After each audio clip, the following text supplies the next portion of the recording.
Oui, C'est un crime spirituel, c'est ça, oui. qui nous empêche d'accéder à cette dimension supérieure, en fait, hein, le soi, simplement, qui est en fait la dimension humaine. C'est-à-dire être un être humain, c'est se connecter à cette dimension supérieure, en fait. Hein,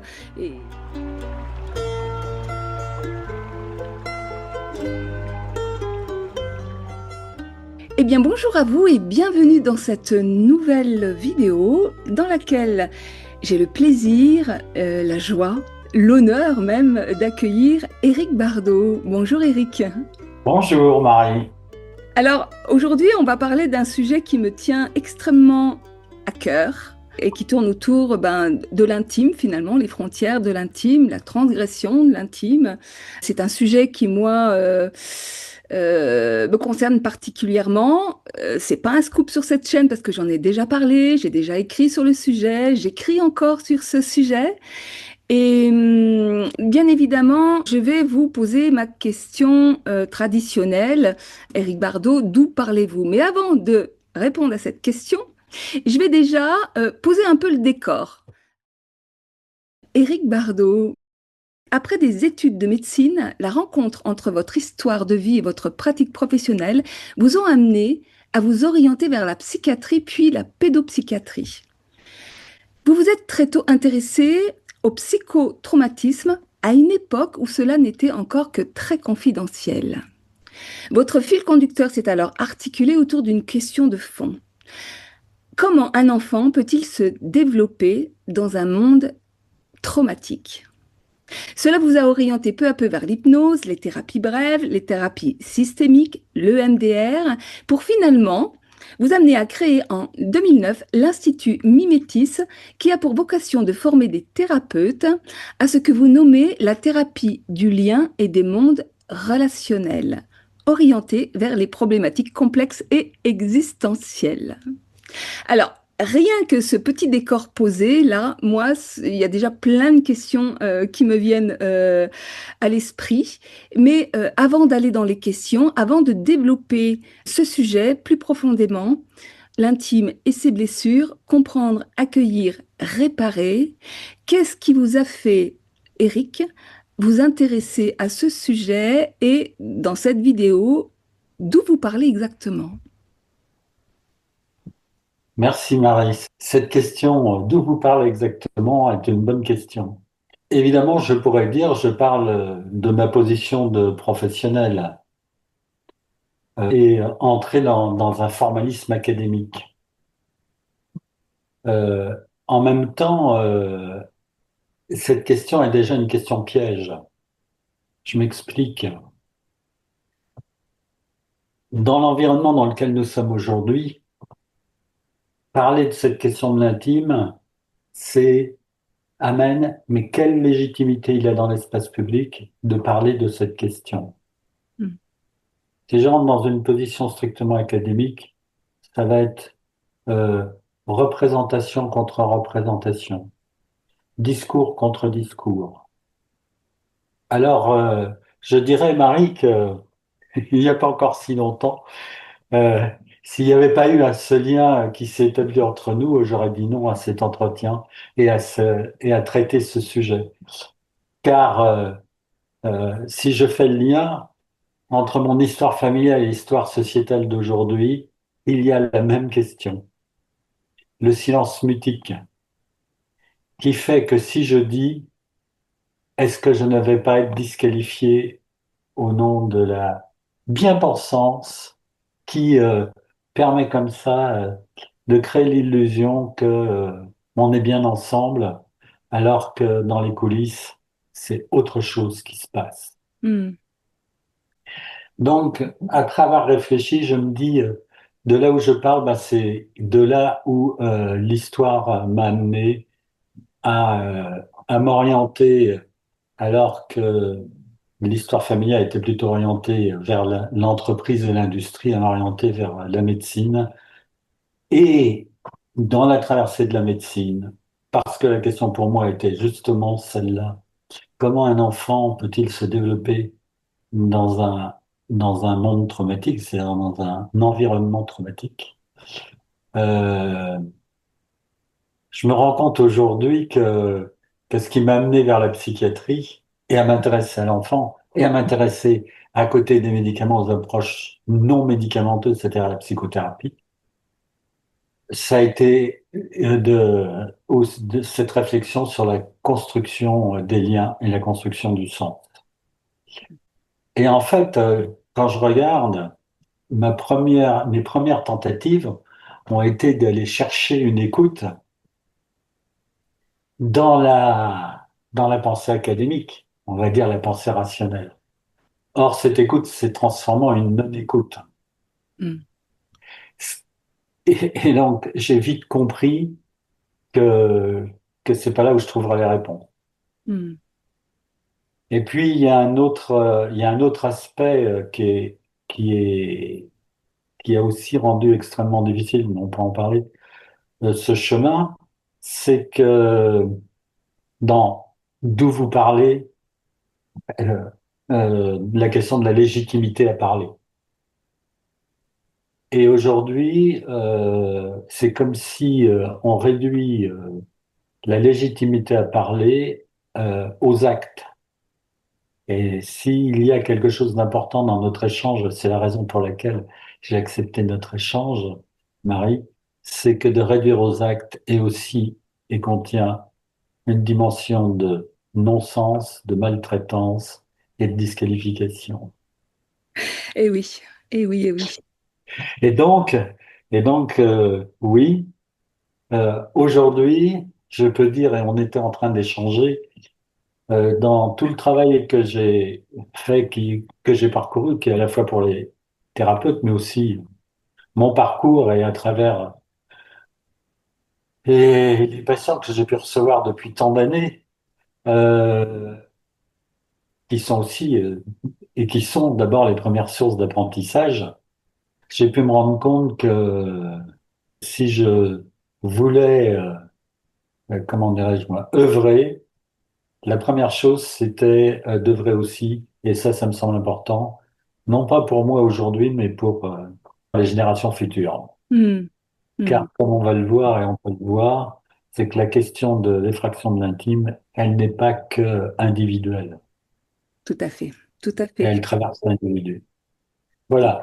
Donc, ma légitimité, elle vient de mon histoire, et dans mon histoire, elle a créé mon histoire de vie, d'où je Oui. viens, a créé tout le parcours et le sens de ce que je développe aujourd'hui.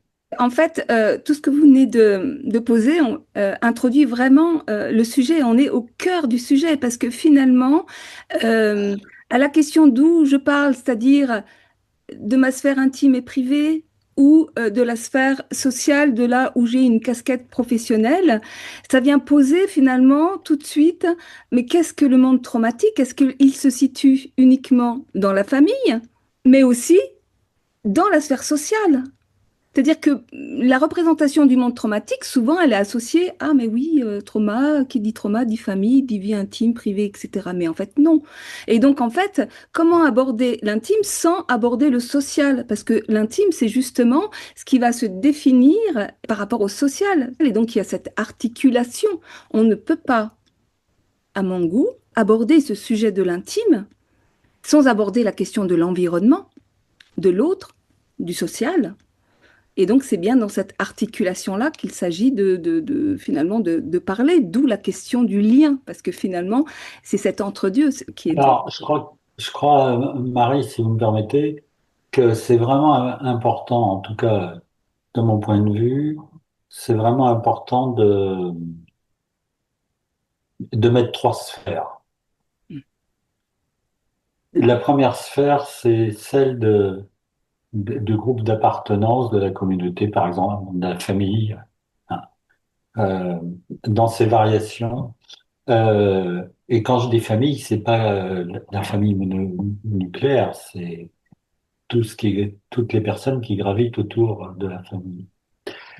Et c'est dans cette base-là que va se construire l'intime. Et effectivement, elle va se construire dans l'interaction donc, entre ce groupe d'appartenance, euh, ma propre singularité que je vais développer, et effectivement, euh, triangulé par l'espace social qui, qui véhicule un certain nombre de représentations à travers le langage et la culture. Et je crois que c'est très important parce qu'en fait, l'intime ne peut être, comment dirais-je moi, ne peut être en place qu'à partir du moment où j'ai une base relationnelle qui me porte, hein, je dirais dans mon langage à moi, qui est sécure.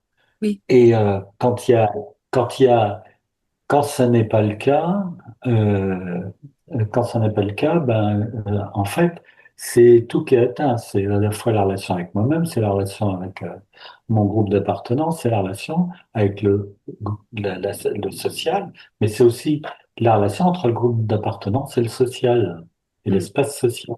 C'est-à-dire que tout est questionné et à questionner. Et, euh, et quand je dis ça, euh, c'est le fruit de mon expérience. Quand je dis comment un enfant peut-il se développer dans un monde traumatique, ben, c'est-à-dire quels sont les points d'appui. Mais si les points d'appui, et on le verra, c'est les points d'appui, ils sont aussi dans le respect des frontières.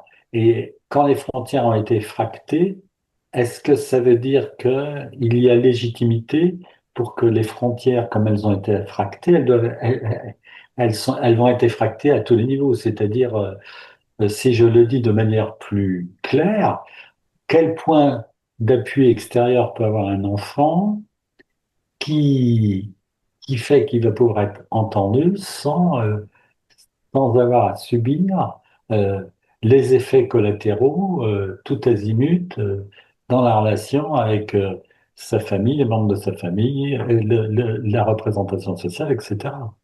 Alors, ce que vous dites là, ça vient déjà poser plein de questions. Euh, la première, c'est que, effectivement, dans notre monde d'aujourd'hui, la question des frontières, c'est une vraie question. Parce que toutes les frontières explosent. On vit vraiment dans un monde nos limites, dans un monde virtuel. Et on peut se poser finalement la question, mais qu'est-ce que l'intime? C'est-à-dire qu'il y a une vraie question autour de ça. Qu'est-ce que l'intime finalement? Où se posent les frontières? Et la deuxième question qui se pose, c'est est-ce que, parce qu'on parle de transgression des frontières de l'intime, mais moi ça c'est un sujet que j'ai creusé pour ma part, où j'ai trouvé des pistes de réponse, c'est-à-dire que il ne peut y avoir de transgression que si les limites, les frontières sont déjà élaborées. Or, il y a des enfants, il y a des individus qui ne construisent pas ces frontières. Et donc, du coup, en fait, c'est comme si ils étaient dans l'impossibilité d'avoir un intime et qui finalement ils finissent par fonctionner dans un développement complètement un état complètement fusionnel au monde, c'est-à-dire que on ne peut même plus se rendre compte que l'intime a été transgressé parce qu'en fait aucune frontière n'existe. Non, je crois que c'est ce qui m'a amené à cette idée que là où il y a une autre voie possible d'envisager la, notre construction en tant qu'humain et en tant qu'être vivant et en tant qu'humain, c'est de partir de l'idée que c'est les relations qui nous construisent et nous structurent. Et pourquoi c'est important? Parce que justement, que cette question des frontières et des limites, elle est interactionnelle, elle ne vient pas de soi. C'est-à-dire que si on est dans un environnement où les frontières sont effractées, on ne peut pas construire ses propres frontières comme enfant. Et si de surcroît, on est pris dans des effets où l'effraction dans l'intime est cautionnée dans la représentation sociale, hein, c'est-à-dire ce qui se passe à l'intérieur est complètement aux antipodes du regard à l'extérieur, par exemple sur la famille, sur les personnes. Eh bien là, ça devient encore plus impossible de construire des limites saines. Hmm. Je crois qu'il y a vraiment quelque chose qui est extrêmement difficile. Enfin, je parle à partir de ma propre histoire. C'est ce qui est extrêmement difficile, euh, c'est euh, c'est d'être obligé et contraint à un moment de croire que, euh, de croire que on est responsable de ses propres frontières. Mm, mm. Parce que quand on est enfant et qu'on se dit on est responsable de ça, qu'on est piégé dans je dois être responsable de mes propres frontières, alors qu'en même temps, toutes mes expériences, et particulièrement les expériences corporelles dissonantes, fait que c'est mission impossible. Ouais. Donc ça veut dire que comme c'est mission impossible, il reste plus qu'en fait que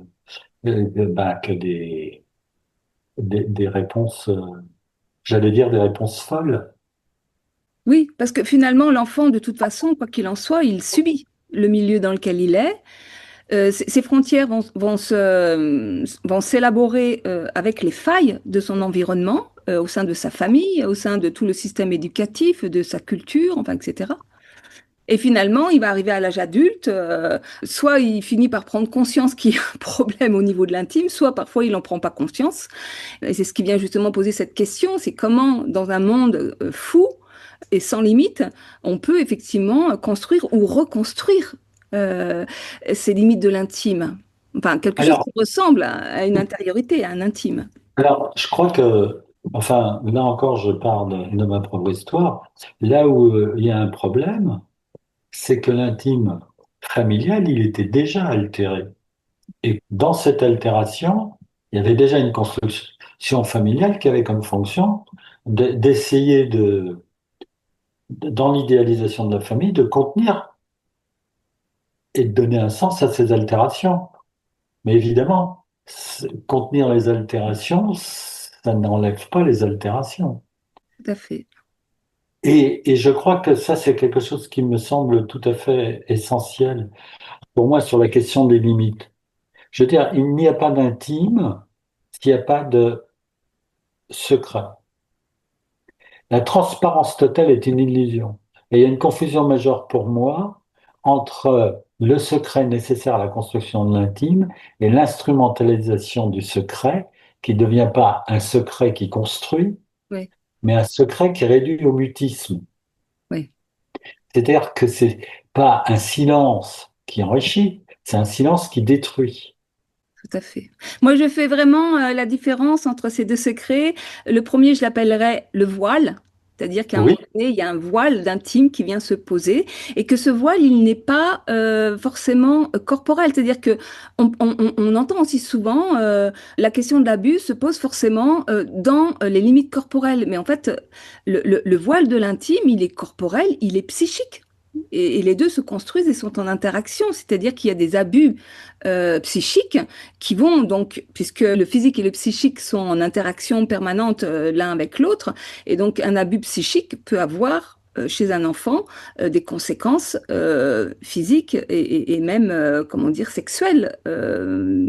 C'est-à-dire qu'on peut vivre finalement un viol psychique avec, qui va avoir comme conséquence des blessures sexuelles profondes, des blessures intimes profondes, sans qu'il y ait forcément eu de passage à l'acte dans sa forme génitale. Et je trouve qu'il y a vraiment beaucoup de confusion, c'est-à-dire qu'aujourd'hui, je pense qu'il y a pas mal de personnes qui n'arrivent pas à prendre conscience de ces blessures de l'intime parce que la représentation sociale, elle est l'abus sexuel. S'il n'existe pas, il n'y a rien qui existe en fait, il n'y a pas d'abus.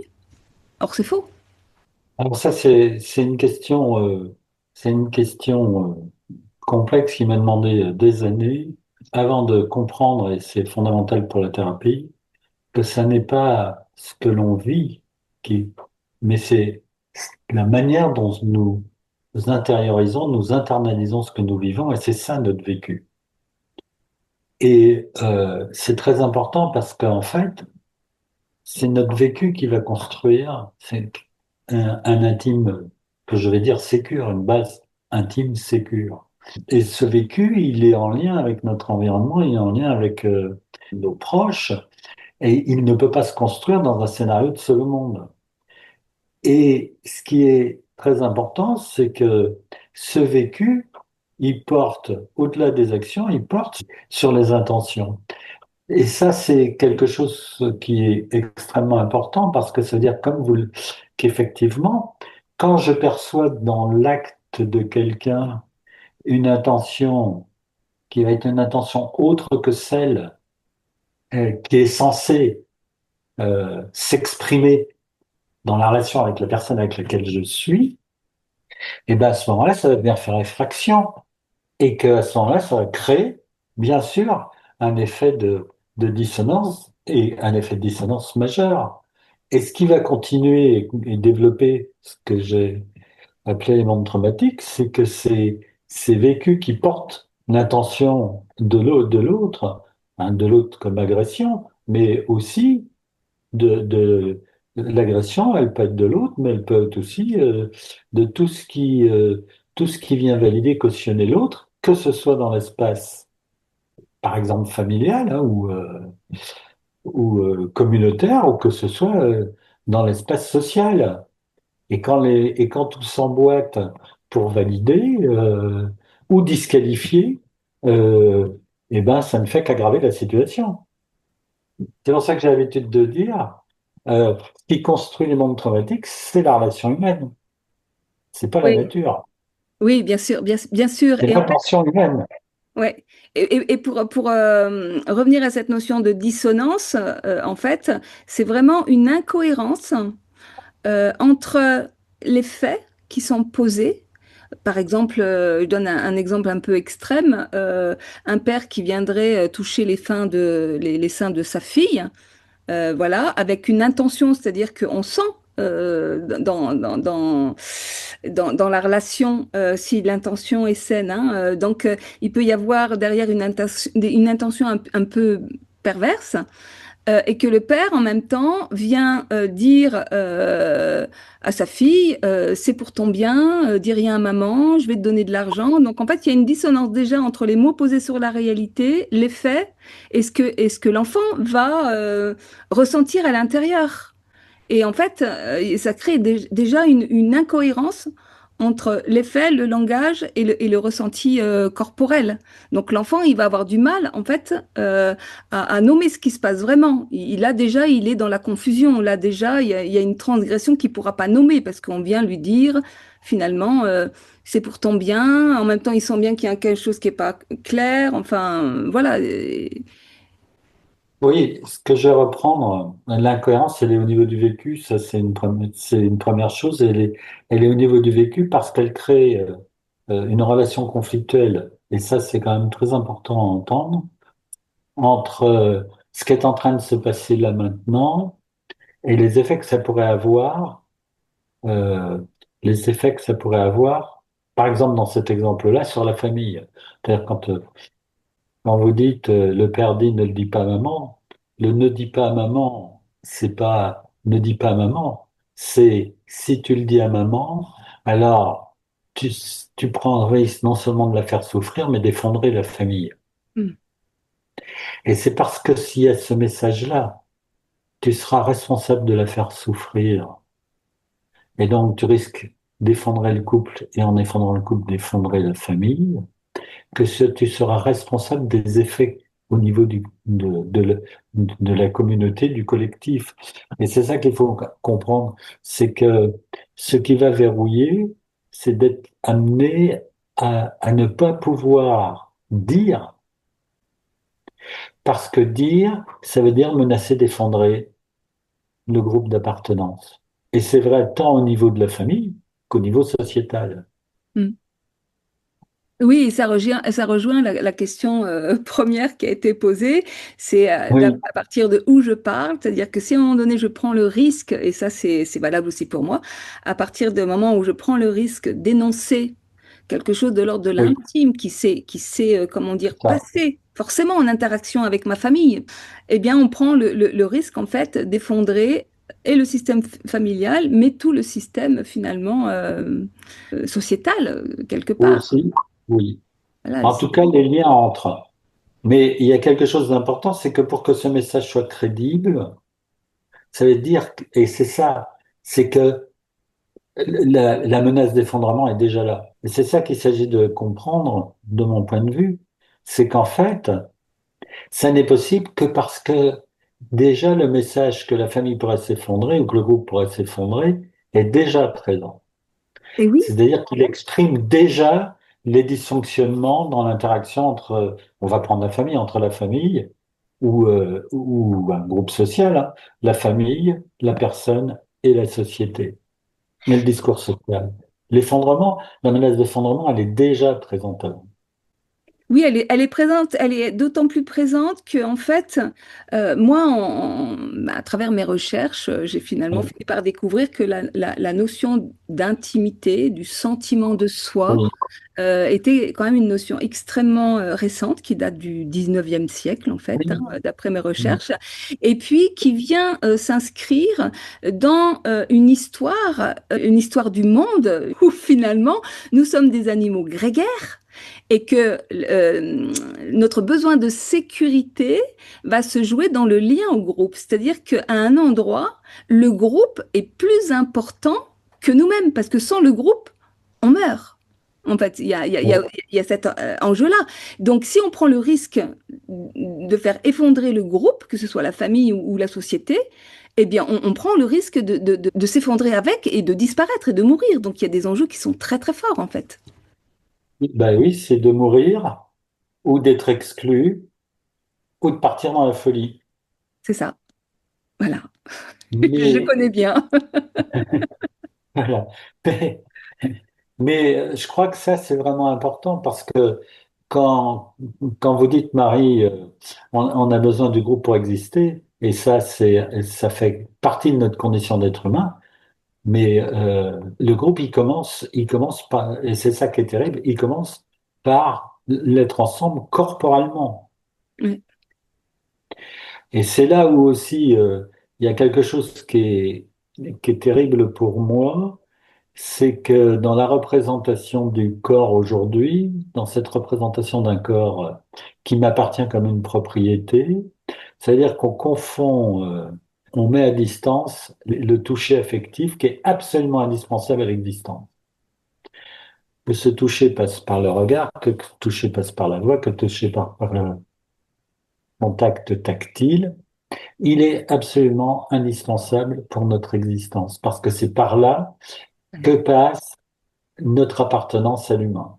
hmm, Et ça va plus loin, c'est que même aujourd'hui, on est en train de montrer que quand on partage, alors je le dirai avec mes mots, hein, un même espace-temps, c'est-à-dire comme si on est dans un même monde à ce moment-là, à l'instant présent, et que ça crée des phénomènes de mimétisme et de synchronisation qui sont extrêmement importants. C'est-à-dire comme si à ce moment-là, on, on est à la fois deux et à la fois on est dans un nous. Et c'est là où va se faire l'expérience d'enrichissement réciproque. Et c'est pourquoi c'est si important dans tout ce que j'ai pu observer et développer, c'est que c'est ce phénomène d'enrichissement réciproque qui va pouvoir servir de base à traiter justement les vécus traumatiques quand ils ont abîmé la personne.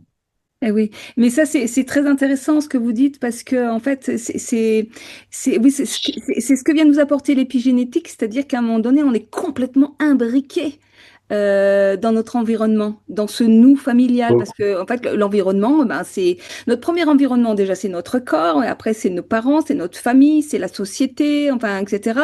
Et en fait, on est complètement imbriqué. On a besoin de cet environnement, on se construit avec. Si vous me permettez, je vais rectifier un petit quelque chose à partir de mon histoire. Notre premier environnement, c'est pas notre corps, c'est l'interaction entre le ventre maternel et notre corps. Oui, oui, exact. Ouais, ouais. Oui, oui, Et que ça commence. déjà là, C'est pour ça qu'il y a beaucoup oui, de choses qui se jouent déjà même dans le ventre maternel. Il y et a oui, énormément, ça énormément de commence choses. déjà, Ouais. qu'on le veuille ou non, ça commence déjà à la conception. Oui, oui, bien sûr, bien sûr, bien sûr. Du coup, ce que je voulais dire, et je crois qu'il y aurait vraiment énormément de choses à dire autour de ce sujet-là, c'est-à-dire qu'à un moment donné, en étant imbriqué dans notre environnement, en étant imbriqué avec l'autre, eh bien, forcément, on ne peut pas dire que ce qui se passe à l'extérieur, ça ne nous concerne pas. Et j'en viens là spécifiquement au fait d'avoir entendu, mais tellement de fois, oh oui, ma pauvre, tu as vécu l'inceste. hein. Parce que en fait, c'est bien de ça dont on parle finalement, hein, d'un contexte sans limite. C'est un contexte ben, qui est incestueux, qui est éventuellement sous emprise, qui fonctionne en vase clos, enfin, etc. Mais oui, ça ne me concerne pas. Et des gens dire, dans ma famille, il y a tel frère ou telle sœur qui a vécu, mais moi, heureusement, je ne l'ai pas vécu. Mais comment peut-on dire ça? Parce que finalement, si, puisque tout est imbriqué, si une personne dans la famille, si une personne dans la société vit ça, ça veut dire que tout le groupe est infecté. C'est comme un virus, en fait. Tout le groupe est concerné. Ça vient parler d'une dissonance, enfin, comme si la personne qui vivait ça, quelque part, elle n'est que le symptôme visible d'une faille plus profonde, d'une incohérence plus profonde, d'un cadre qui n'est pas contenant, qui n'est pas structurant. Et, euh, et donc, c'est là où, quelque part, quand on aborde le sujet de l'intime, et qu'on croit, on pense n'avoir vécu aucun abus, en tous les cas, aucun souvenir, et pourtant, on va avoir tous les symptômes qui correspondent. Bon, on peut peut-être s'intéresser à ce qui s'est passé dans notre environnement familial et s'apercevoir que là, il y a des secrets, il y a des zones d'ombre et qu'il y a eu effectivement des passages à l'acte. Enfin, du coup, cette question de l'intime, c'est là où je dis elle implique forcément le collectif, le social, elle implique tout le monde et personne ne peut dire ça ne me concerne pas. Sauf à construire, je vais le dire autrement, ce que nous disons et nos croyances, alors on appelle ça du déni, mais je crois que quand on appelle ça du déni, on ne perçoit pas que nos constructions et nos croyances, elles ont comme fonction de nous faire, de tenter de nous faire tenir debout dans un monde cohérent. Oui, oui, oui, bien sûr. Et donc quand je dis ça ne me concerne pas, c'est pas ça me concerne pas, c'est il est hors de question que je perçoive ce qui pourrait me déséquilibrer et me faire souffrir. Ouais. Mm. Et donc, c'est plutôt comme métaphore, c'est je ferme la porte. Et oui, Mais quand je ferme la porte, il y a une moi qui sait que je ferme la porte. mm. En fait, c'est un système de protection, en fait, hein. C'est comment je dénie le réel, la réalité, comment je Oui, me coupe même de mon ressenti pour ne pas sentir quelque chose, pour ne pas voir quelque chose qui pourrait complètement me mettre en insécurité. L'insécurité est déjà là, mais parfois on est sur le fil et en fait, on en revient à cet effondrement. C'est-à-dire que si à un moment donné, je commence à entendre, à voir, à percevoir la réalité de ce que j'ai vécu ou de ce qui s'est vécu au sein de ma famille et qui m'a enfermé finalement dans un secret, eh bien, si je commence à voir tout ça, je vais m'effondrer. Enfin, on en revient toujours à cette histoire que finalement, ce monde traumatique nous enferme dans le mutisme. On c'est devient ça, sourd, aveugle et muet, en fait. c'est ça. Et c'est comme ça que C'est-à-dire, la en fait, société devient sourde, aveugle et muette. Elle ne veut pas s'effondrer oui, sur un plan plus large oui, quand on regarde.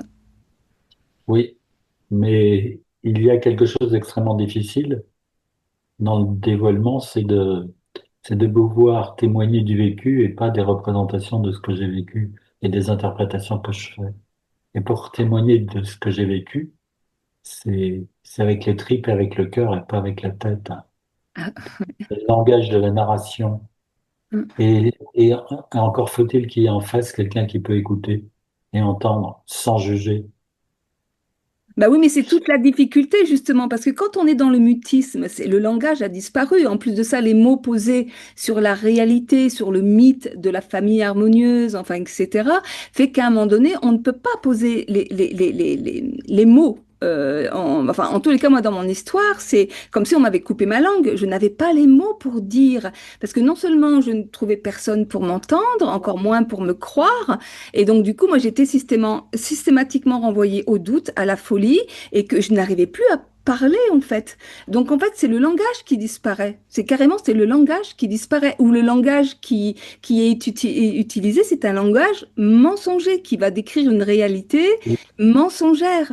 Et en fait, il s'agit du coup, parce que moi, mon chemin de reconstruction, il est passé vraiment par la quête des mots. J'avais besoin de comprendre et j'ai eu besoin de réapprendre à partir de mon intériorité et à partir de l'émotion qui m'habitait et qui n'arrivait pas à s'exprimer en fait. Il a fallu que j'attende l'âge quasiment de 35 ans à peu près, 35-36 ans, pour arriver à pleurer sur la petite fille blessée. C'est-à-dire qu'avant, j'étais capable de raconter des faits, mais comme l'émotion, l'expression d'une émotion était pour moi dangereuse, parce qu'en fait, c'était un interdit dans ma famille. Si j'avais le moindre débordement émotionnel, je risquais d'être mis à la DAS, abandonné, rejeté, voilà. Donc, j'avais appris à ravaler toutes mes émotions.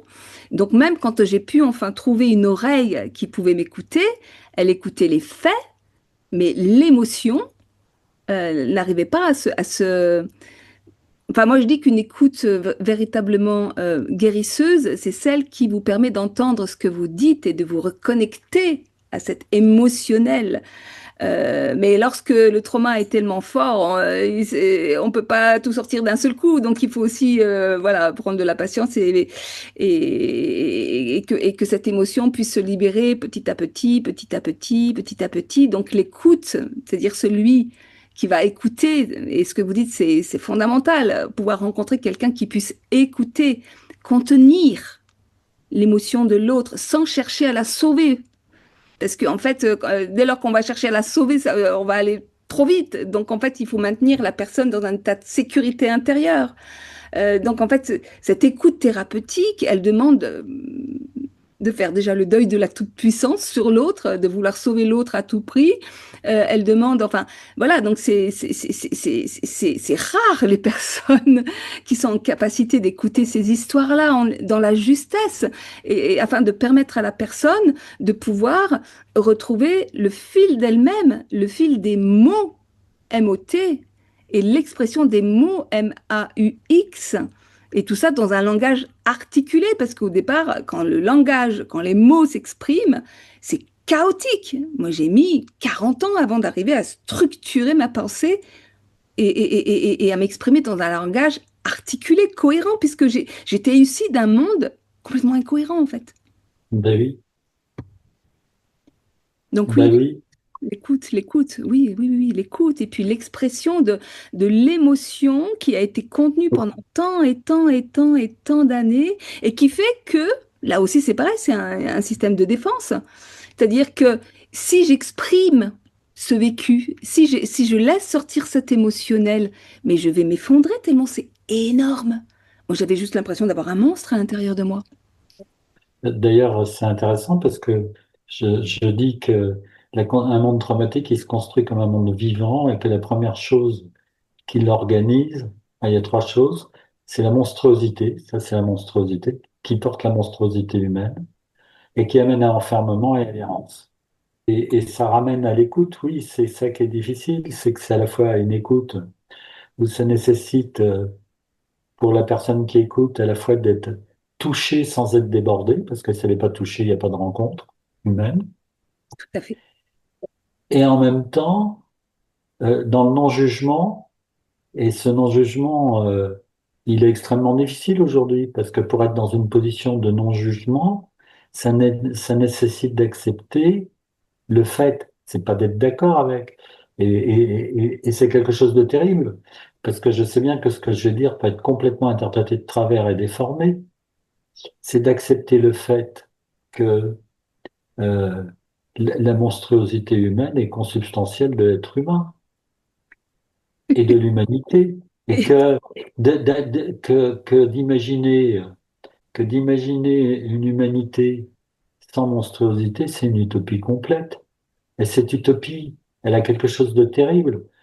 Parce que justement, quand on est dans des histoires, on essaye à certains moments de s'accrocher à cette utopie d'un monde imaginaire meilleur où il ne pourrait y avoir aucune monstruosité.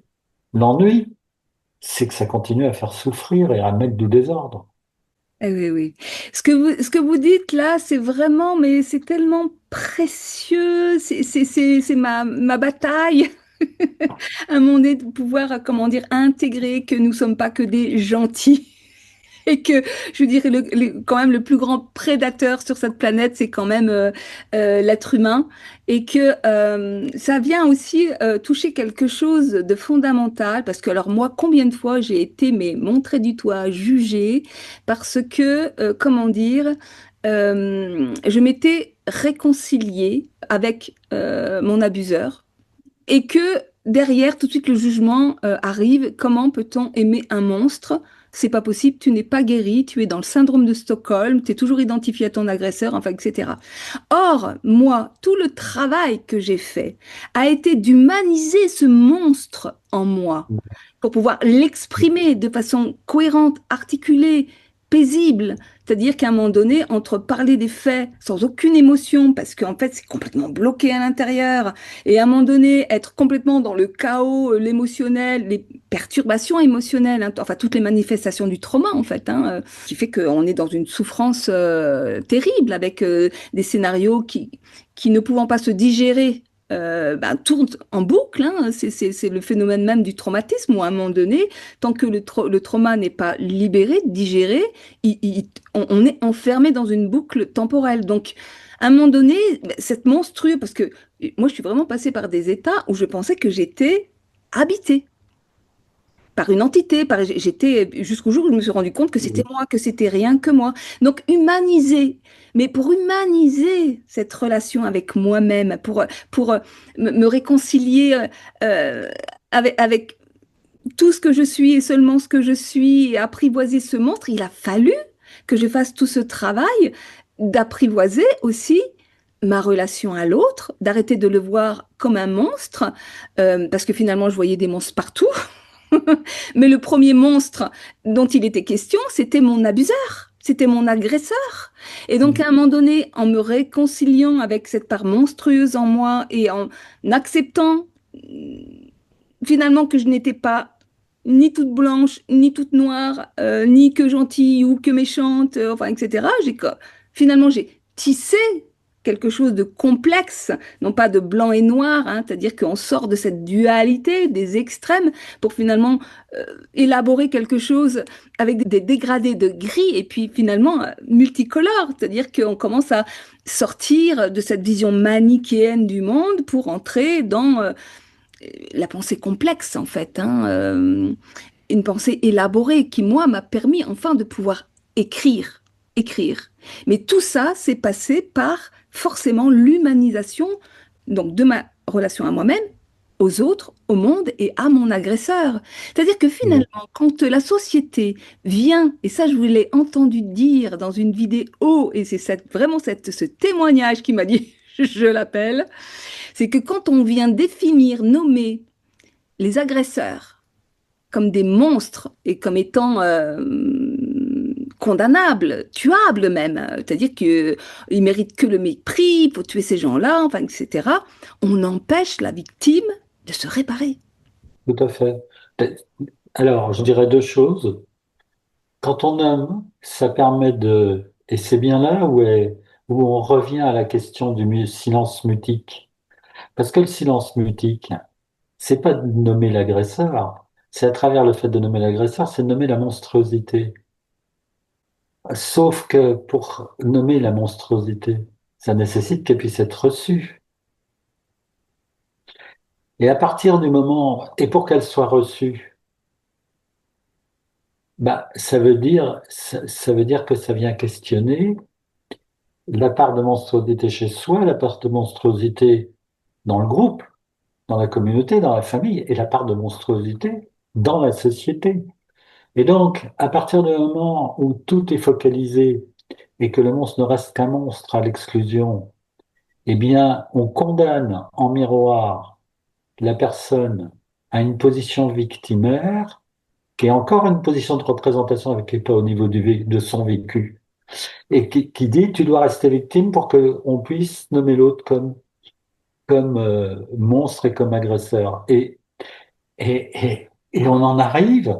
et c'est ça qui est absolument honteux, c'est qu'on en arrive finalement à mettre l'agresseur parce que ça n'est pas quelque chose c'est pas un contexte vide de relation. Ben, on en arrive à le mettre en position, j'allais dire, de bouc émissaire, ce qui est quand même hallucinant. Et on en arrive à mettre en position de bouc émissaire en envoyant comme message implicite à la personne qui est qui a été victime. Si tu ne cautionnes pas ce système-là, alors c'est toi qui deviens agresseur. Et on inverse les rôles comme ça. C'est complètement fou. Oui, oui, exactement. Exactement. C'est complètement fou. C'est la victime qui devient l'agresseur, qui devient enfin moi voilà l'étiquette la menteuse hein, ou la folle. Voilà. T'inventes des choses qui n'ont pas existé, ça C'est n'existe ça. que dans ta tête. Donc en fait, en condamnant ça, moi j'étais aussi empêchée de me relier à mon imaginaire parce que tout ce qui était imaginaire pour moi était fou. Et donc du coup, C'est ça. j'ai tout le monde de l'imaginaire, j'étais noyée dedans parce que je ne pouvais pas, je n'y avais pas accès et en même temps, enfin, c'était vraiment un truc de dingue, quoi.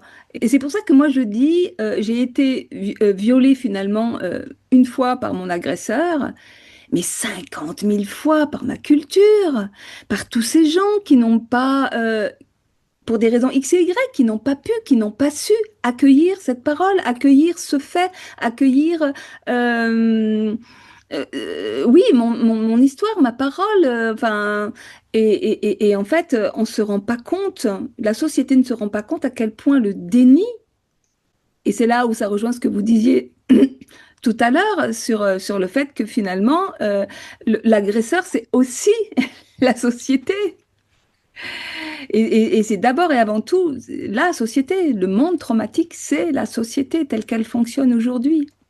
Mais alors, je dirais que la société participe à l'entretien. Oui, c'est ça, oui, voilà. Parce En que fait, si on commence à nommer, on continue à faire, vous voyez, on fait balader les figures d'agresseurs. mm, Mais dans dans un travail qui va être justement d'accompagner la personne à transformer son vécu pour, pour que ce vécu sorte de l'emprise et que sa vie sorte de l'emprise du monde traumatique, et puis se transformer. À chaque fois qu'on nomme un agresseur de manière exclusive, on n'est plus dans les processus et les relations. Et donc, si on dit, et à ce moment-là, on monte un peu en escalade, et si c'est, non, c'est, vous voyez, c'est pas, c'est la faute qui est reportée, et le oui, problème, c'est qu'on continue à entretenir le scénario. Et en fait, c'est un processus. En fait, c'est un processus. c'est contamination, C'est un processus, mais c'est un processus collectif. Oui, c'est c'est une ça. contamination. Mais alors, justement, pour en revenir à la réparation, finalement, comment fait-on pour sortir de ce silence, de ce mutisme, pour finalement se réparer, sans prendre le risque de l'effondrement, du cataclysme de notre environnement et de nous-mêmes, finalement? Comment ça se passe? Comment...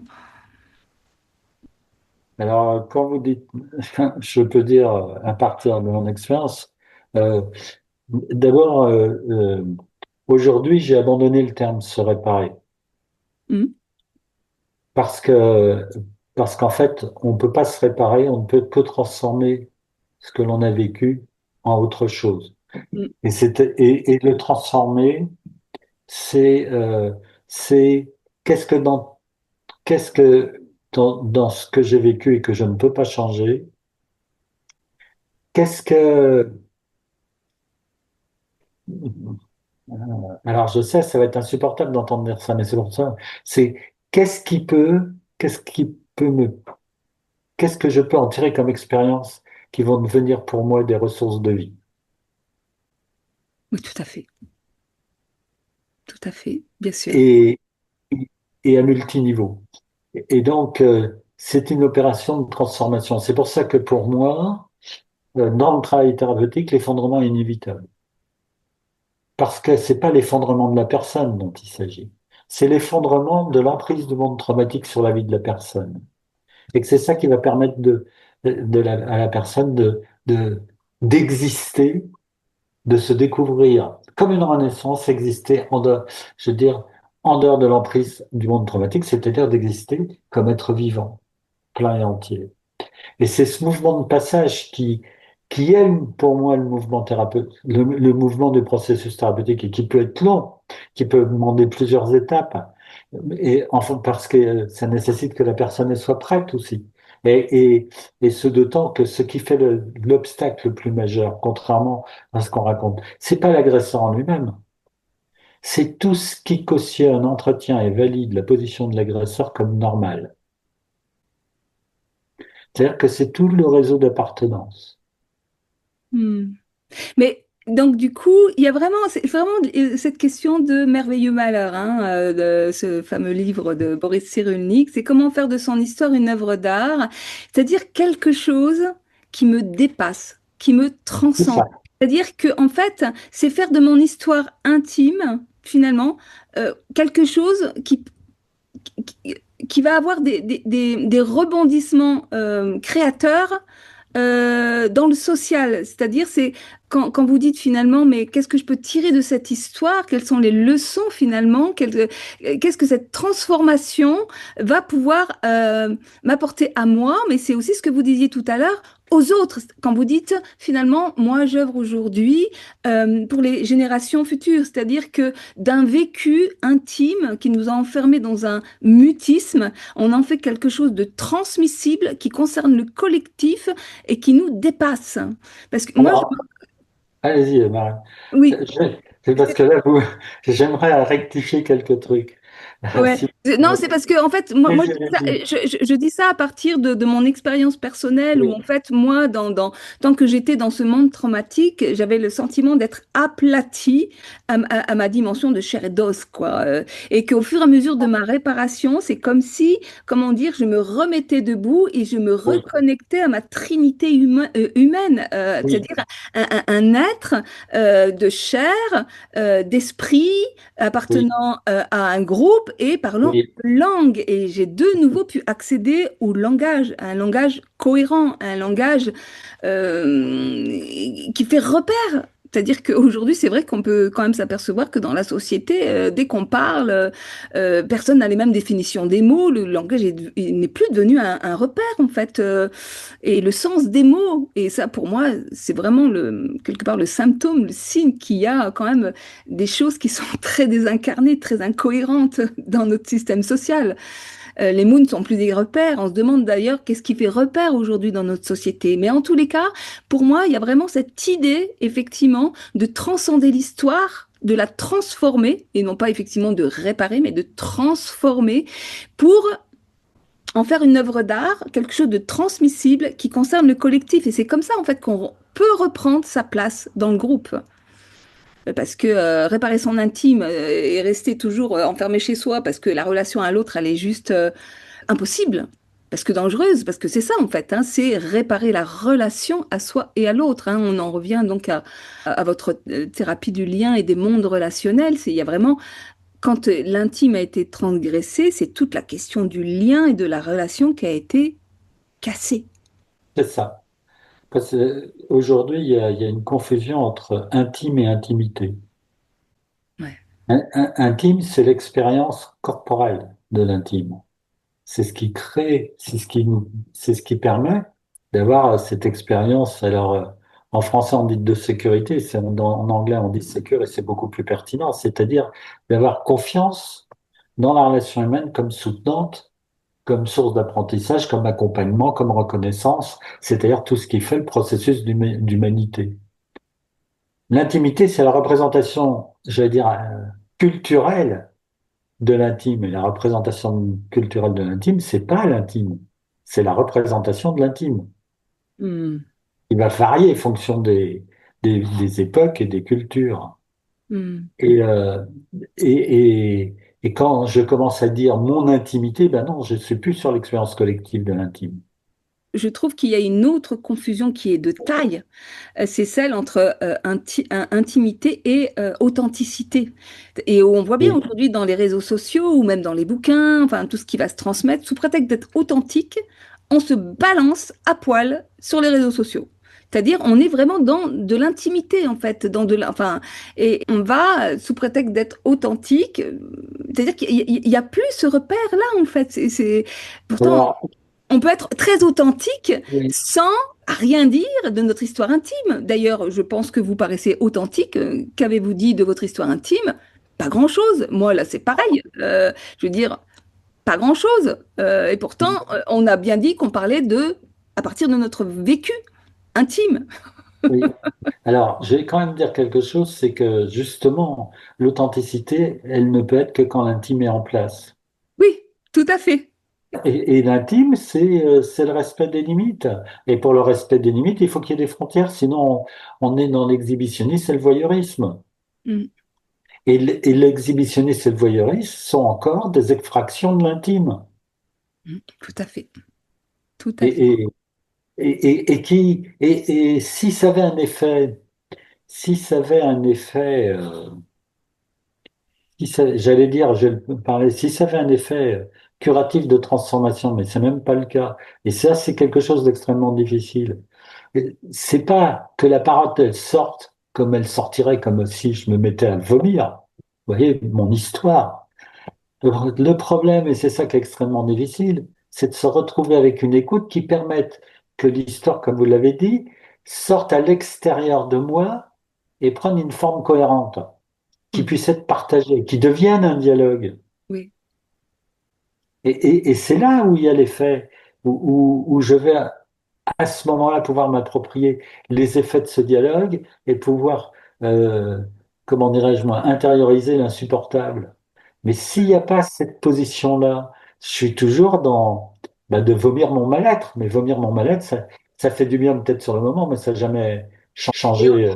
et on voit bien sur les réseaux sociaux et surtout ces dernières années avec toute cette mise en lumière de la pédocriminalité, c'est comme si il y avait, on donne à voir les détails croustillants, l'extrême des situations.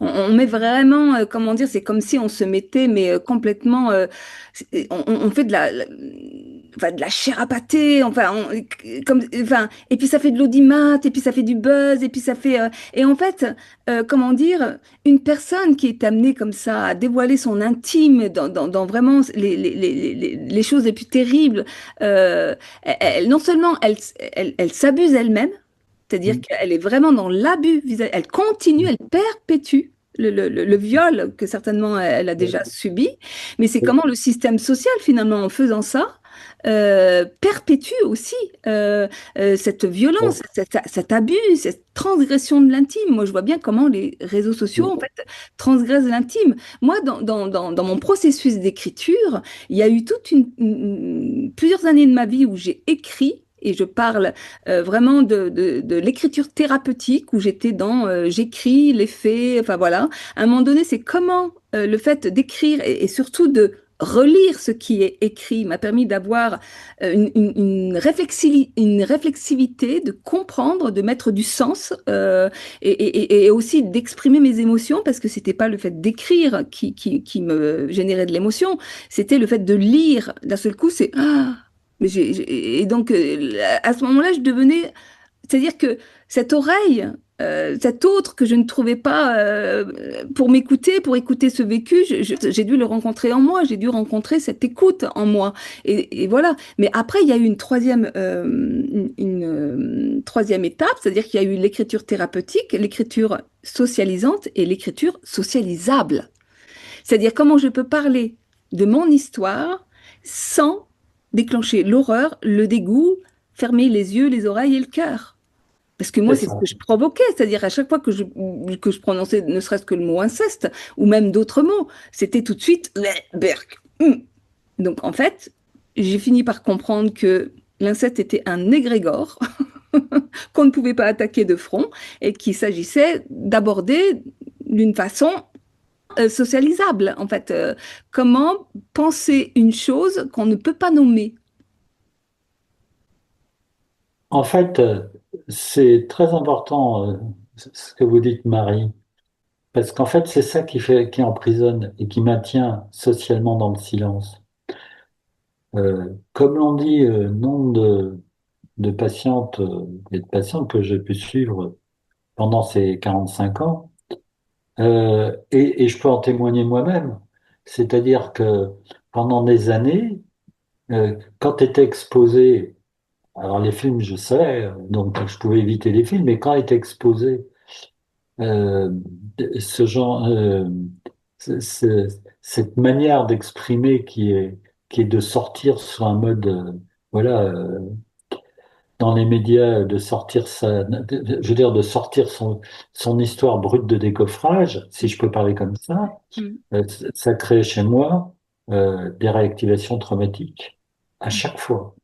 mm. Et, euh, et c'était, et je répète, hein, ça a été le témoignage de nombre de patients et de patientes, hein, qui en arrivaient même à dire, je coupe tout contact avec les médias parce que ça me rend, ça me perturbe trop. Bah, Et c'est ça. donc, ça réactivait le vécu. Parce que c'est la question, ce n'est pas effectivement de dire les choses. En plus, vous venez de dire en plus quelque chose d'extrêmement important et qui est dans la thérapie que j'ai développée, c'est que c'est l'enveloppement qui va permettre de contenir le monde traumatique et de le transformer en une histoire partageable. Et donc, si je dis les choses, donc c'est toujours, ça commence tout le temps par un travail indirect et pas par un travail direct.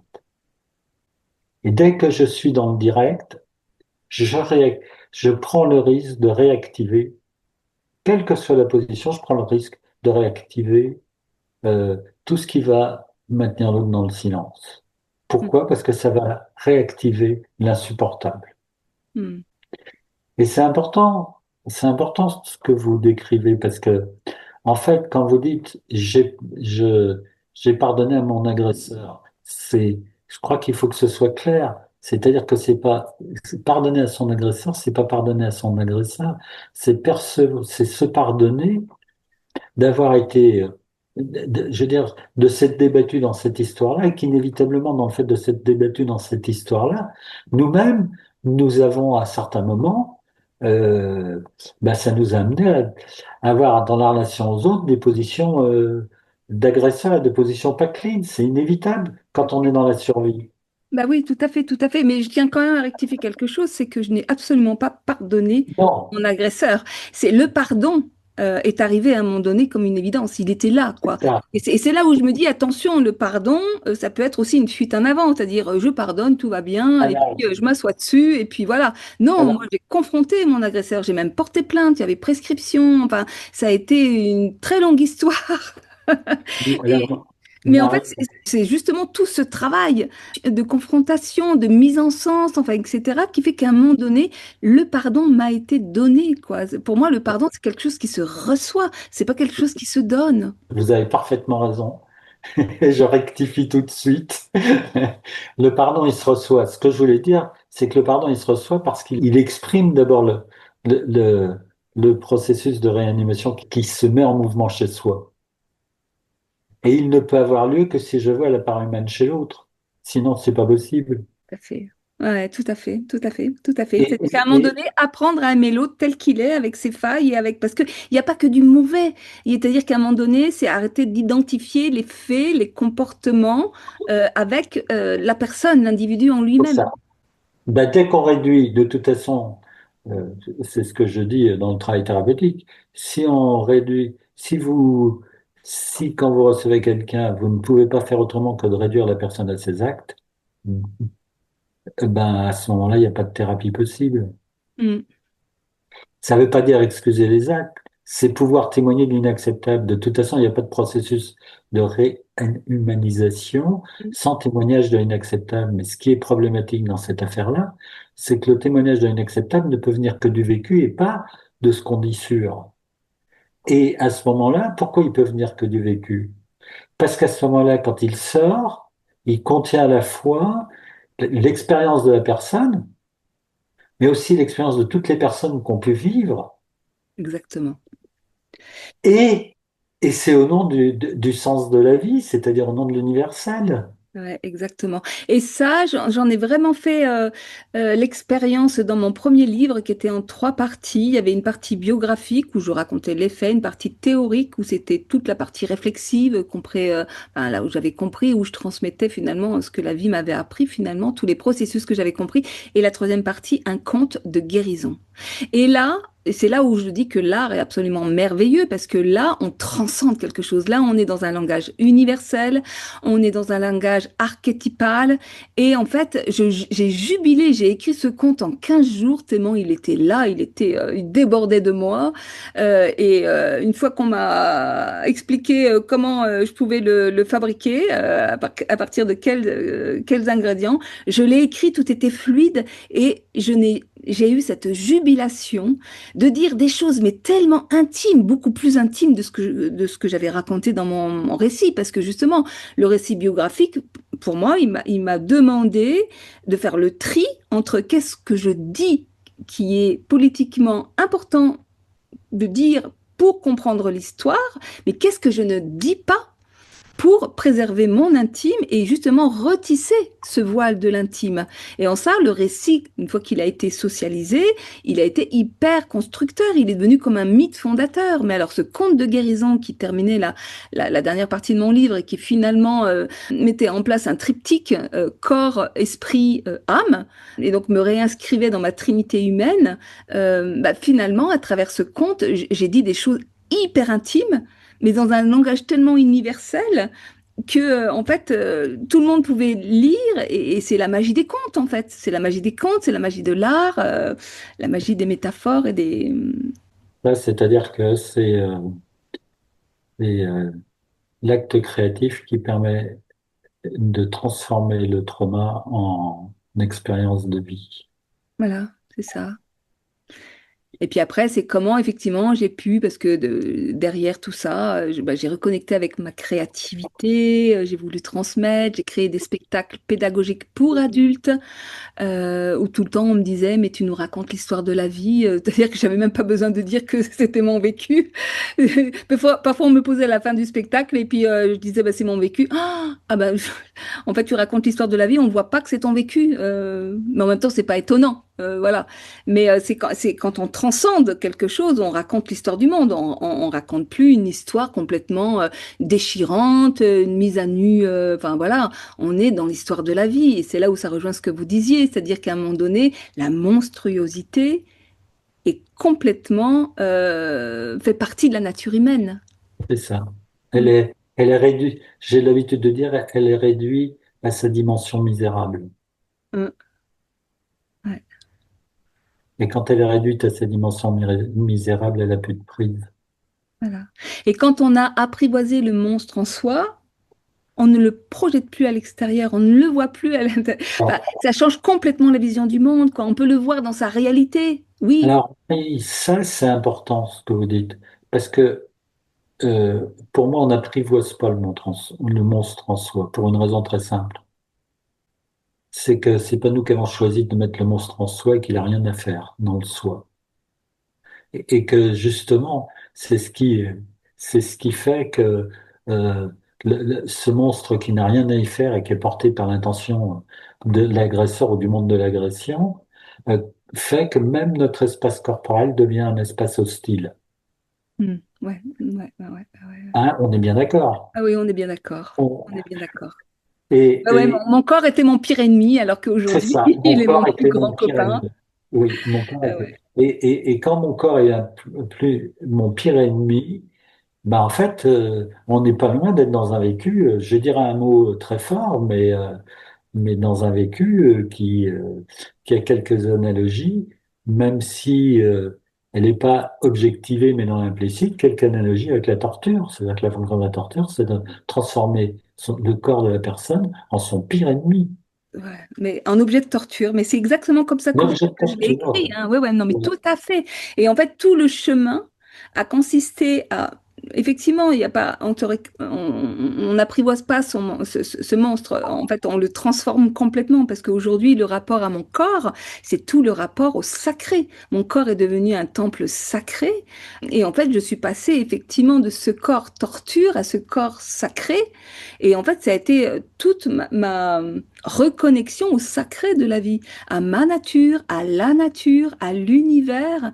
Et je me suis ouverte à toutes ces sphères, en fait, au départ, comme ces sphères faisaient partie de l'imaginaire et que je voulais pas, parce que on va encore me dire que je suis folle, ben, je me suis ouverte, en fait, au plan subtil, à tout ce qui est plus grand que moi. C'est là où je dis qu'il y a vraiment cette transcendance qui est à l'œuvre et où, à un moment donné, enfin, retrouver, retisser les liens avec son environnement. Moi, ça m'a amené jusqu'aux étoiles. Aujourd'hui, je fais de l'astrologie sidérale et ça m'a amené jusqu'aux étoiles, quoi. C'est comprendre vraiment qu'on est un être humain dans un groupe d'appartenance, une famille, une société, une terre, mais aussi un univers, un cosmos. Et moi, je me vis aujourd'hui comme enfant de l'univers, en fait, tout simplement. J'ai retrouvé ce sacré. Et quelque part, ça peut paraître complètement incroyable, mais je pense que je ne suis pas la seule à le dire aujourd'hui, hein. Il y en a qui le disent aussi par rapport à la maladie, comment la maladie m'a guéri. Et notamment, là, je vois bien que ce cancer traversé, il y a quelque chose de cet ordre-là, encore une fois, qui s'est joué. Mais ma vie et l'histoire incestueuse que j'ai vécue m'a complètement guéri, en fait, m'a complètement mis en vie, donner la vie. Enfin, c'est vraiment l'idée de renaître de ses cendres, hein. C'est finalement, j'ai tiré parti, c'est-à-dire que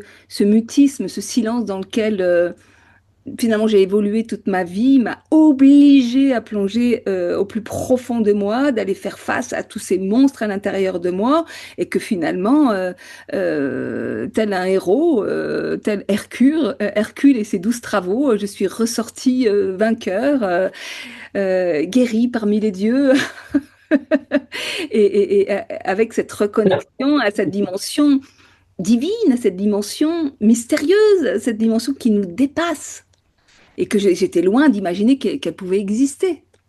Alors, Marie, euh, effectivement, je crois que la question du sens, hein, se pose puisque nous sommes des êtres qui avons accès à la conscience réflexive et donc la question du sens, donc le sens c'est spirituel au sens premier du terme, après c'est quelle forme ils prennent. Pour moi, et c'est quelque chose auquel je suis attentif, c'est que à la fois ça nécessite que cette dimension du sens et du spirituel se développe, et en même temps, c'est comme pour l'imagination et pour l'intuition, à condition que elle se concrétise, comme j'ai l'habitude de dire, sur le plancher des vaches. Sinon, on repart dans l'idéalisation, et le problème de l'idéalisation, c'est que ça peut être aussi une manière d'entretenir le monde traumatique. Tout à fait. On parle bien de spiritualité incarnée. C'est-à-dire C'est que en ça. fait, c'est toujours ce tissage entre, Ouais, ouais, entre le blanc et le noir, mais le visible et l'invisible, la ouais. matière et le subtil, et c'est pas l'un ou l'autre, mais c'est bien les deux. Et en fait, c'est le mariage des deux, ce qu'on appelle le mariage sacré, hein, le mariage du couple intérieur, hein, qui fait qu'à un moment donné, on incarne les choses dans Oui, le monde de la matière, quoi. Les choses, elles s'incarnent. oui, Mm, c'est ça. Et c'est important parce que c'est pas le corps mécanique qui est en jeu, hein. mm. C'est pas le corps dans sa dimension fonctionnelle mécanique. C'est le corps relationnel qui est en jeu. Et donc c'est c'est comment ce corps relationnel à travers les expériences et l'internalisation des expériences nous construit. Mm. Et, Mais c'est très important ce que vous dites, hein. C'est-à-dire qu'à un moment donné, effectivement, la spiritualité peut être une fuite en avant. ah bah ça oui, ça l'est forcément à un moment donné dans le parcours. Sinon on n'existe plus. Il y a des moments où on ne sait plus si on est dans l'illusion et dans une spiritualité éthérée ou si on est dans la folie. Ouais, ouais, ouais. Mais moi, je n'ai jamais cherché ce monde spirituel. Pour moi, c'était, attention, si tu vas par là, on va encore te dire que tu es folle. Donc moi, au C'est contraire, ça. je l'ai rejeté, je l'ai rejeté. Et ça a été comme le pardon. C'est quelque chose qui m'est tombé sur le coin de la figure à un moment Oui, mais donné. Marie, quand vous dites je l'ai rejeté, c'est qu'il était déjà là. Alors, je crois que Oui, c'est vraiment bien important de sûr, faire comprendre. bien sûr. Je crois que c'est vraiment important de faire comprendre. Ça va être en lien avec ma propre histoire de vie. C'est qu'en fait, je sais bien que tout ce qui m'a permis de traverser tout ça et de développer tout ce que j'ai développé, et ça, c'est un mystère, c'est que aussi loin que je remonte, il y a une énergie de vie qui m'habite et que c'est cette énergie de vie, c'est comme si le monde traumatique, à ce niveau-là, et c'est comme s'il passait son temps à essayer de vouloir faire éteindre, comme de mettre, mais une intention d'éteindre cette énergie de vie en moi, enfin, ce qui fait que j'existe.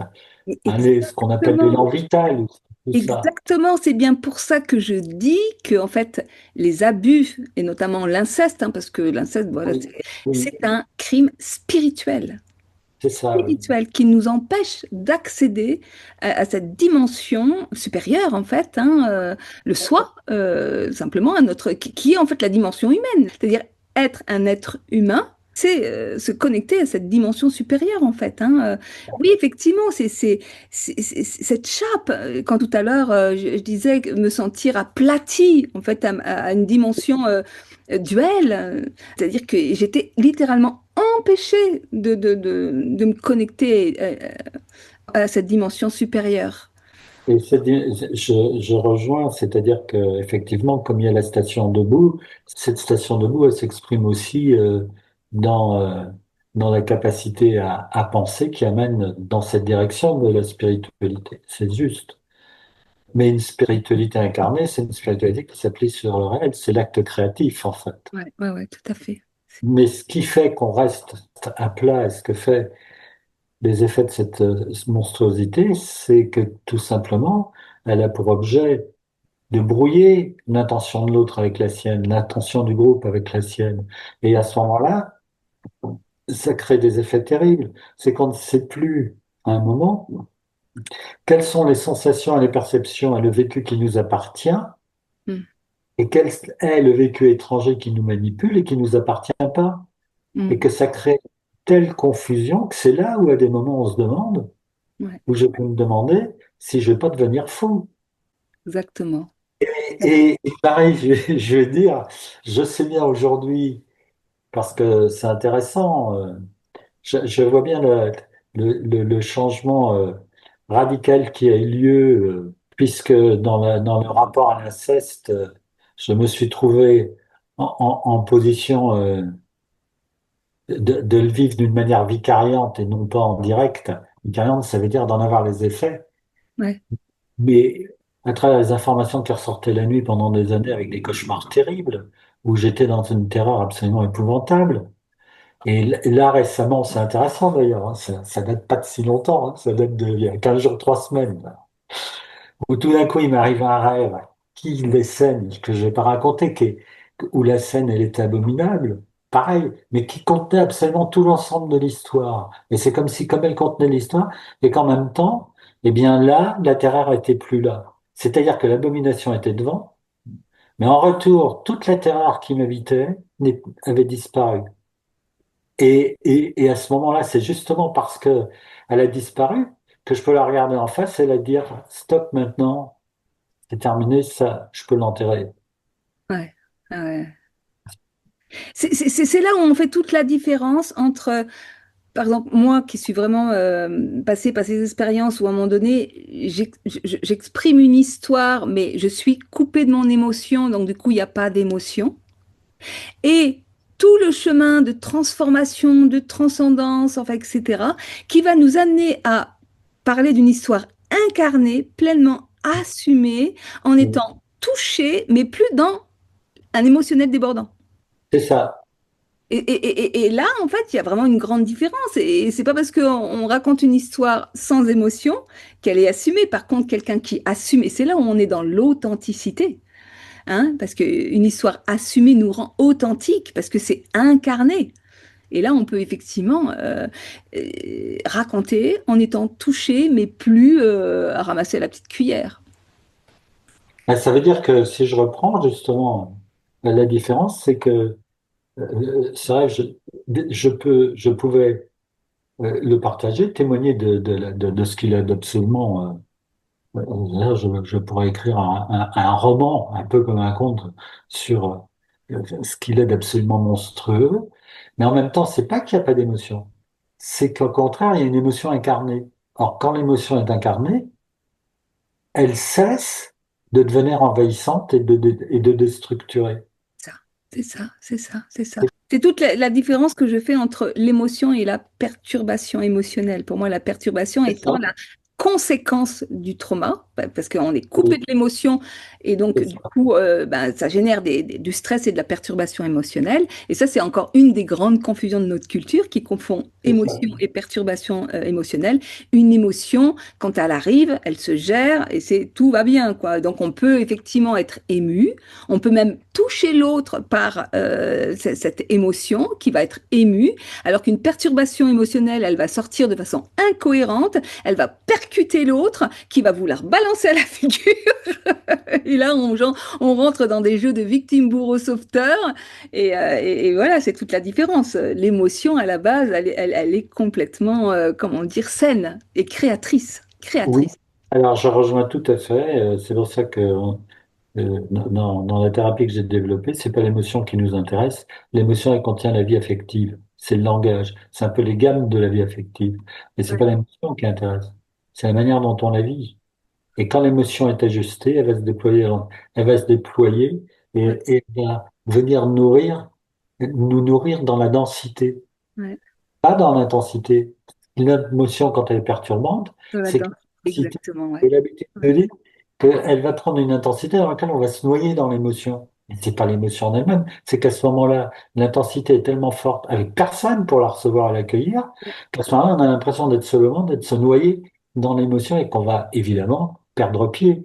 Mais c'est pas l'émotion en elle-même. exactement. Exactement. C'est passionnant, passionnant. Je crois qu'on pourrait y rester encore des heures. Mais là, on a passé bientôt 1 heure et demie. Donc, je propose qu'on s'arrête là. Mais avant de s'arrêter, je vais vous laisser la parole pour éventuellement exprimer quelque chose que vous n'auriez pas dit, voilà, que vous auriez besoin de déposer. Eh bien, euh, euh, si j'avais quelque chose à déposer, je dirais que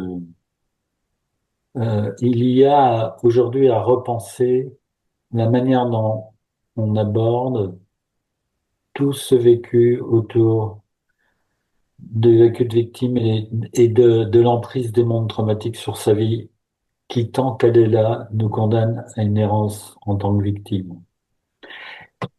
Et j'aime bien un roman, tiens, je vais faire une petite aparté. Il y a un roman que j'aime bien, c'est le roman de Fred Vargas sur la recluse, parce qu'elle décrit de manière expérimentale, justement dans son livre, comment se construit le monde traumatique. Les recluses, elles portaient l'abomination humaine, elles allaient s'enfermer, et elles devenaient à la fois monstres et avec des pouvoirs de guérisseuses. Et ce qu'elles vivaient était d'une abomination absolument épouvantable. Hmm. Eh ben, je trouve que c'est une belle métaphore et que ce qu'il s'agit de comprendre, c'est comment que c'est pas d'aller directement sur la personne, mais c'est comment mettre en place ce qui va permettre d'ouvrir, c'est-à-dire d'effondrer les murs. Et les murs dans notre langage, c'est le vide dissociatif. C'est ce qui fait qu'on n'est pas dans le même monde. C'est ce qui fait que la violence est liée au vide dissociatif. Et c'est vrai qu'aujourd'hui, notre construction, notre représentation de tout ce qui est traumatisme, dans la dualité, ne fait qu'entretenir, et là je vous rejoins Marine, un discours social qui est lui-même traumatogène. Oui, du coup, ce que vous venez de dire, je peux pas m'empêcher de rebondir. On est reparti pour un tour. Non, quand vous parlez du vide, quand vous parlez du vide dissociatif, en fait, Oui. euh, moi j'ai compris. Parce qu'effectivement, j'ai été, comment dire, d'ailleurs, j'appelle ça être une coquille vide. C'est-à-dire, c'est comment je me sentais vide à l'intérieur, vide, vide, vide, et comment ce vide me faisait peur. J'étais terrorisée. Or, j'ai compris à travers tout mon cheminement que l'expansion de l'être, c'est-à-dire que c'est l'expansion de la vie en soi, passe par le saut dans l'inconnu, c'est-à-dire le saut dans le vide. Mais pour le coup, ça devenait très difficile parce que ce vide dissociatif qui génère le monstre, qui génère la panique, qui génère enfin, tout ce monde traumatique dans lequel on vit, en fait, il est impossible de sauter dedans à pieds joints. Et en fait, il y a aussi une confusion là parce qu'en fait, c'est pas le même vide. Ce vide dissociatif n'est pas le même que quand on prend des risques, quand on ose effectivement aller vers l'inconnu, ouvrir la porte, aller vers les autres, c'est plus la même chose, quoi. Mais en même temps, je me rends bien compte que dans notre société, combien les gens ont peur de cet inconnu, de prendre des risques, combien ils restent dans les sentiers battus, enfin, etc. Et que pour moi, ça rend compte quand même de l'importance du monde traumatique dans la société. On est des êtres dissociés, morcelés, et du coup, on n'ose plus déranger, on n'ose plus vivre, on n'ose plus s'exprimer tel que l'on est en fait, hein. Mais voilà, je voulais exprimer ça parce que ça me semble important. Ça me semble important de faire la différence entre ces deux vides. Oui, tout à fait. Et c'est de dire que c'est pas les actions, c'est les intentions que mettent en œuvre les actions et qui viennent détruire les liens. Ouais, oui, Et les à ce moment-là, à intentions. chaque fois que les liens sont détruits, c'est c'est un vide relationnel qui s'installe. Ouais, ouais, Et vous avez raison, j'ai l'habitude d'utiliser comme image, bah, si je suis sur une falaise et puis que sur la falaise, je suis maltraité, mais que l'autre alternative, c'est de sauter dans le vide, dans un vide sans fond, bah, je vais essayer de continuer à me débattre dans la maltraitance plutôt que de sauter dans le vide. ouais, ouais, Donc tant qu'il n'y a pas, que ce vide n'est pas un vide d'où peut émerger une autre berge, d'où peut émerger des ouais. ressources, bah, de toute façon, personne ne peut sauter dans le vide sauf à finir complètement, bah, ou dans le suicide, ou dans la folie, ou dans autre chose. Mais sinon, c'est impossible de sauter à pieds joints dans le vide. Mm, exact, exact, super. Eh bien, merci, merci infiniment, Eric. C'était Pareil. passionnant. J'aurais bien continué. On parle de trop, c'est ça? Non, non, non, non, non, non, mais c'est un sujet comment dire, qui pourrait prendre plusieurs vidéos. D'ailleurs, peut-être qu'on refera C'est d'autres. On vrai. verra bien ce que nous dira l'avenir. Mais c'est un sujet qui n'a fait que être abordé là très succinctement. Et c'est pas pour rien que vous avez créé une école de formation, Mimétis.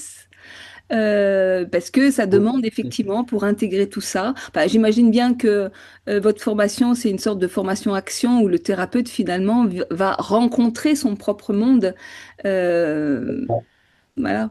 Et donc, oui, aider l'autre, c'est un vrai challenge parce que comment aider l'autre finalement en lui permettant vraiment de développer ses propres ressources et non pas de le sauver malgré lui, hein. L'idée, c'est bien comment dire, rétablir le lien chez la personne.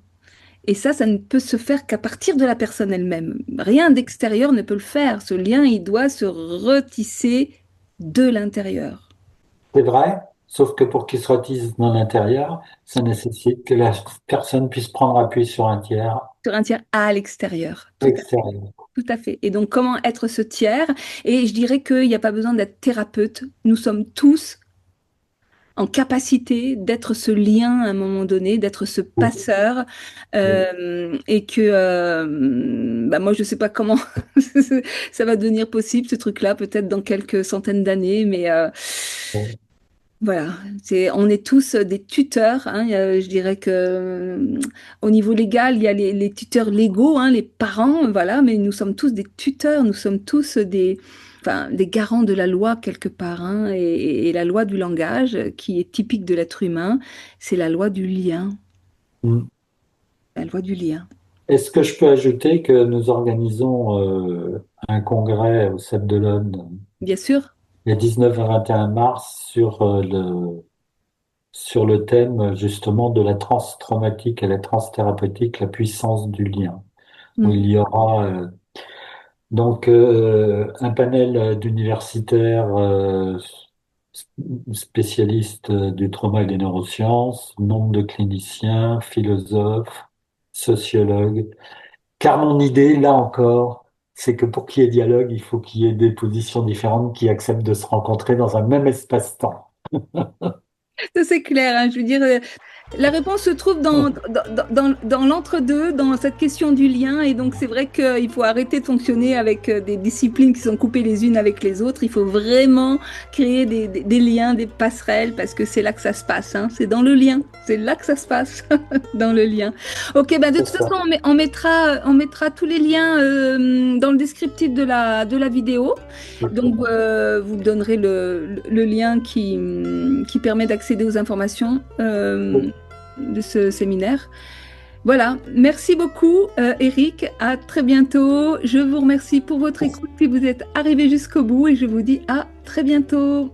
Au revoir, belle journée. Merci.